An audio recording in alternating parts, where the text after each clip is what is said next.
എല്ലാവർക്കും നമസ്കാരം. സൺഷിൽ ഫുഡീസിലോട്ട് വീണ്ടും സ്വാഗതം. This is Santhosh.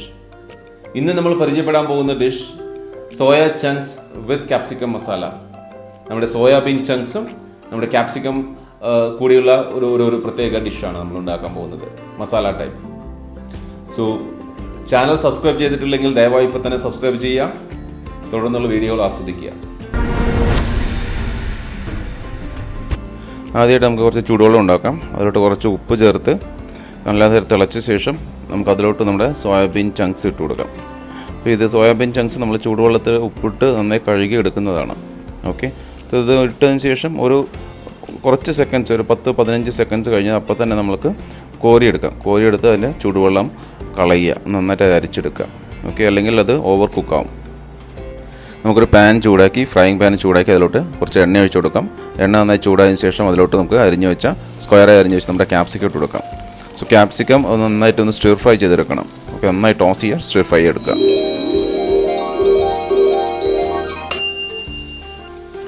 ഒന്ന് ഫ്രൈ ആയി കഴിഞ്ഞ ശേഷം നമുക്ക് പാനിൽ നിന്ന് മാറ്റി വെച്ചേക്കാം.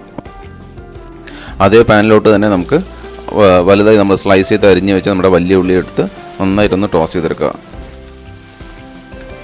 ഉള്ളി പെട്ടെന്ന് കുക്കാവാൻ വേണ്ടിയിട്ട് നമുക്ക് അതിലോട്ട് കുറച്ച് ഉപ്പിട്ട് കൊടുക്കാം. കുറച്ച് ഉപ്പിട്ട് കഴിയുമ്പോഴത്തേനും ഈ ഉള്ളി പെട്ടെന്ന് കുക്കായി കിട്ടും.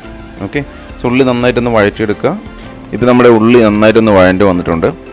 അപ്പോൾ ഇനി ഇതിലോട്ട് നമുക്ക് കുറച്ച് ജിഞ്ചർ ഗാർലിക് പേസ്റ്റ് ഇട്ട് കൊടുക്കാം.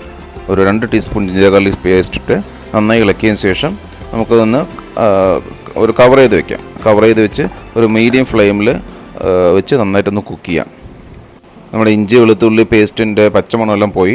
ഇനി ഇതിലോട്ട് നമുക്ക് നീളത്തിൽ അരിഞ്ഞ് വെച്ച തക്കാളി ഇട്ട് കൊടുക്കാം.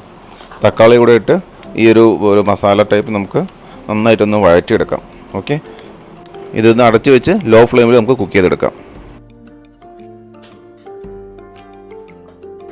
ഇപ്പോൾ നമ്മുടെ തക്കാളിയും അതെല്ലാം നന്നായി കുക്കായി വന്നിട്ടുണ്ട്.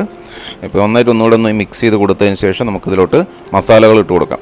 ഓക്കെ, കുറച്ച് മഞ്ഞൾപ്പൊടി, 1 ടീസ്പൂൺ മഞ്ഞൾപ്പൊടി, ഒരു 2 ടീസ്പൂൺ നമ്മുടെ ചില്ലി പൗഡർ, അത് മുളക് പൊടി, പിന്നെ അതുപോലെ തന്നെ 2 ടീസ്പൂൺ നമ്മുടെ കൊറിയാൻഡർ മല്ലിപ്പൊടി ഇട്ട് കൊടുക്കുക. പിന്നെ 1 ടീസ്പൂൺ നമ്മുടെ ഗരം മസാല കൂടെ ഇട്ട് നന്നായിട്ടൊന്നും ഈ ഒരു മസാല എല്ലാം നന്നായിട്ടൊന്ന് മിക്സ് ചെയ്ത് വരുന്നവരെ, നന്നായിട്ട് കുക്കാവുന്നവരെ നന്നായിട്ട് ഇളക്കിക്കൊണ്ടിരിക്കുക. അപ്പോൾ അടി പിടിക്കാതെ നന്നായിട്ടൊന്ന് ഇളക്കിക്കൊണ്ടിരിക്കുക. ഓക്കെ, ഈ മസാലകളെല്ലാം നന്നായി കുക്കായി വന്നിട്ടുണ്ട്. ഇനി നമുക്ക് മുമ്പ് കഴുകി വെച്ച നമ്മുടെ സോയ ചങ്ക്സ്, ഞാനിത് 2ആയിട്ട് മുറിച്ചിട്ടുണ്ട്. കാരണം നമുക്ക് ഒത്തിരി വലിയ പീസ് ആവേണ്ടെന്ന് പറഞ്ഞിട്ട് ഞാൻ 2ആയി മുറിച്ചിട്ടുണ്ട്. അപ്പോൾ അത് ഇട്ട് കൊടുത്ത് നന്നായിട്ട് ഇളക്കിയതിന് ശേഷം നമുക്ക് ആവശ്യത്തിന് വെള്ളം ഒഴിക്കാം. നമുക്ക് കറിക്ക് എത്ര ഗ്രേവി ആവശ്യമുണ്ടോ അതിനനുസരിച്ച് വെള്ളം ഒഴിച്ച് ഉപ്പൊക്കെ ടേസ്റ്റ് ചെയ്ത് നോക്കി നമുക്ക് ഇട്ട് കൊടുത്ത് നന്നായിട്ടൊന്ന് തിളപ്പിച്ചെടുക്കുക. ഓക്കെ, കുറച്ച് ഉപ്പിന് കുറവുണ്ട്, സോ ഞാൻ കുറച്ച് ഉപ്പ് ആഡ് ചെയ്യുന്നുണ്ട്. ഇനി നമുക്ക് മുമ്പ് ഫ്രൈ ചെയ്ത് വെച്ച നമ്മുടെ ക്യാപ്സിക്കം ഇട്ട് കൊടുക്കാം. സ്റ്റിർ ഫ്രൈ ചെയ്ത് നമ്മുടെ ക്യാപ്സിക്കം ഇട്ട് കൊടുക്കുക. അതിൻ്റെ കൂടെ തന്നെ മല്ലിയില, നമ്മുടെ നന്നായി ചെറുതായി പൊടി അരിഞ്ഞ മല്ലിയില ഇട്ട് കൊടുത്ത് നമുക്ക് നന്നായിട്ട് ഇളക്കിയെടുത്ത് കഴിഞ്ഞാൽ നമ്മുടെ soya chunks with capsicum masala റെഡിയായി.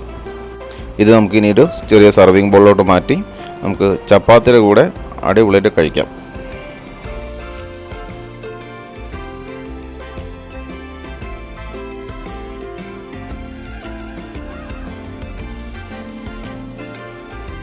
Super soya chunks with capsicum masala ഒരു സെമി ഗ്രേവിയായ ഡിഷാണ്. സോ നിങ്ങളെല്ലാവരും തീർച്ചയായും ട്രൈ ചെയ്യാം. നിങ്ങൾ ട്രൈ ചെയ്തതിന് ശേഷം നിങ്ങളുടെ അഭിപ്രായങ്ങൾ വീഡിയോ കമൻസ് വഴി അറിയിക്കുക. സോ അടുത്ത ഒരു പുതിയ റെസിപ്പിയുമായി തുടർന്നുള്ള വീഡിയോസിൽ കാണാം. അതുവരയ്ക്കും ടേക്ക് കെയർ, ബൈ ബൈ.